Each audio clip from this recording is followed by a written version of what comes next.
कि भाई एग्ज़ाम्स आ रहे हैं, अब से सोशल मीडिया बंद, गेम्स बंद, दोस्तों से मिलना बंद, बाहर घूमना बंद, और ऐसे ही हम खुद को इतना आइसोलेट कर लेते हैं कि बात ही मत पूछो। अगर आपको कोई अचानक से आके बोले कि भाई आज पूरा दिन आपको सिर्फ एक पर्टिकुलर टास्क ही करना है, तो क्या आप उस टास्क को पूरा दिन कर पाओगे?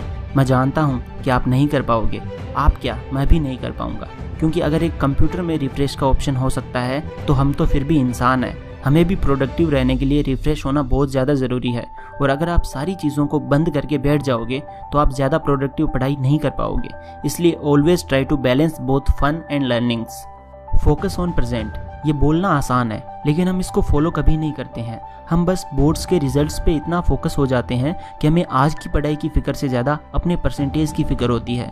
दोस्तों, अगर आप अभी पढ़ाई ही अच्छे तरीके से नहीं करोगे, सिर्फ रिजल्ट्स का सोचोगे, तो क्या आपको लगता है कि आप अच्छे मार्क्स स्कोर कर पाओगे? बिल्कुल नहीं। ज़रूरत है आज पे फोकस करने की, ज़रूरत है ज़िद्दी बनने की, मेहनत करने की, क्योंकि लहरों से डरकर नौका पार नहीं होती, कोशिश करने वालों की कभी हार नहीं होती।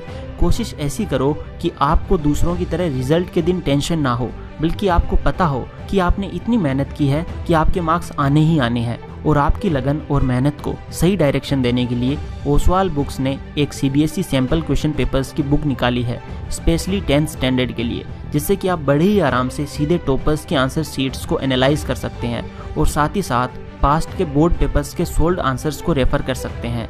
CBSE बोर्ड ने जब सैम्पल क्वेश्चन पेपर्स का सर्कुलर अपलोड किया था तब काफ़ी बच्चे डरे हुए थे कि पेपर पैटर्न एग्जैक्टली कैसा होगा। इसलिए अब आप सबको टेंशन लेने की कोई भी ज़रूरत नहीं है, क्योंकि ये बुक स्ट्रिक्टली 9 अक्टूबर 2020 को इशू किए गए सर्कुलर पे बेस्ड है। और तो और आपको typologies of questions, visual case based MCQs questions, passage based questions और कॉमनली मेड एरर्स भी मिलेंगे। I highly recommend this book to my students, क्योंकि इसमें 5 सोल्ड बोर्ड सैम्पल पेपर्स हैं और 5 सेल्फ असेसमेंट सैम्पल पेपर्स हैं, जिससे कि आप खुद की तैयारी को चेक कर सकते हैं। इस बुक के माइंड मैप्स और बोर्ड मार्किंग स्कीम सेक्शन को देखते ही आपको एक सेंस ऑफ क्लैरिटी आ जाएगी। आप अपने डाउट्स भी क्लियर कर सकते हैं विद ओसवाल ग्रामर चार्ट्स। मैं डिस्क्रिप्शन में इस बुक की लिंक शेयर कर रहा हूँ। दोस्तों, लास्ट ईयर CBSE का क्वेश्चन पेपर 70% इसी बुक में से आया था। इस बुक को ज़रूर बाय कीजिए और अपनी पढ़ाई को टॉप गियर में डाल के आगे बढ़िए। दोस्तों, एक फन फैक्ट कि जब भी आप किसी पर्टिकुलर टॉपिक के मेन पॉइंट्स को हाईलाइट करते हो तो आपको वो पार्ट रिटेन करने की प्रोबेबिलिटी 2 टाइम्स इंक्रीज हो जाती है, यानी आपको बहुत अच्छे से याद रह जाता है। इसलिए जब भी आप पढ़ाई करो तो पढ़ते वक्त हमेशा एक हाईलाइटर का यूज़ ज़रूर करो। दोस्तों, आपके अंदर है वो बात जो औरों में नहीं, बस ज़रूरत है मेहनत करने की, वो भी सही डायरेक्शन में, ताकि जब आपका रिजल्ट आए तब आपके साथ साथ पूरा देश खुशियाँ मनाए, क्योंकि टॉपर्स को हर कोई कॉन्ग्रेचुलेट करने के लिए एक्साइटेड रहता है। आप बस अपने बोर्ड्स को कभी भी दूसरों के कहने पर लाइटली मत लेना, क्योंकि ये वही लोग हैं जो आपको हारता हुआ देखना चाहते हैं। बोर्ड्स एक बेस है जिससे आपका करियर बनता है। सिर्फ रिजल्ट ही नहीं, बल्कि जिस प्रोसेस से आप पढ़ रहे हो वो भी एक्सट्रीमली मैटर करता है, क्योंकि आप इसी तरह फ्यूचर में पढ़ाई करोगे तो यही वक्त है अपने स्टडी प्रोसेस को इम्प्रूव करने का। दोस्तों, वेटेज वाइज पढ़ने से आप एग्जाम ओरिएंटेड पढ़ाई करेंगे, जिससे आपका स्कोर इंक्रीज होगा ही होगा।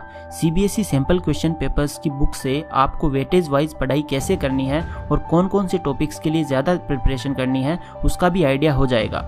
अब बस ज़रूरत है आपको आज से स्टार्ट करने की। एग्ज़ाम के 4 दिन पहले पढ़ाई करने से आप टॉप नहीं कर सकते, बल्कि टॉप करने के लिए रोज़ थोड़ी थोड़ी प्रिपरेशन करनी होगी, जिससे कि एग्ज़ाम टाइम पे आपके ऊपर लोड कम आए और आपके एग्जॉस्ट होने के चांसेस कम हो जाएं। मैंने CBSE टॉपर्स के इंटरव्यूज़ को देखा और एनालाइज किया, और सब में से जो कॉमन बात थी वो ये था कि रेगुलर स्टडीज़ करते थे वो सारे के सारे, और जितना पढ़ते थे उसे उसी दिन रिवाइज कर लेते थे, जिससे कि उन्हें एग्ज़ाम टाइम में प्रेशर फील नहीं हुआ और वो एग्ज़ाम में अच्छे से परफॉर्म कर पाए। अब बस बारी आपकी है, तो अब कोई भी एक्सक्यूज़ दिए बिना लग जाओ मेहनत करने पे। तो दोस्तों, ये वीडियो काफ़ी है आपके सीने में आग लगाने के लिए। अब बस एक प्लान बनाओ और सिर्फ एक टाइम टेबल बना के रुक मत जाना, बल्कि उसे एक्शन में लाना, उस टाइम टेबल को एग्जीक्यूट करना। कर गुजरने वालों में और सिर्फ कहने वालों में एक ही फ़र्क होता है दोस्तों, कि कहने वाले सिर्फ कहते रह जाते हैं और कर गुजरने वाले झंडे गाड़ देते हैं। उम्मीद है आपको ये वीडियो ज़रूर पसंद आई होगी। इसी के साथ आज की वीडियो यहीं ख़त्म होती है। वीडियो को लाइक और शेयर ज़रूर करें ताकि मुझे ऐसी वीडियोस बनाने के लिए और मोटिवेशन मिलती रहे। अगर आप इस चैनल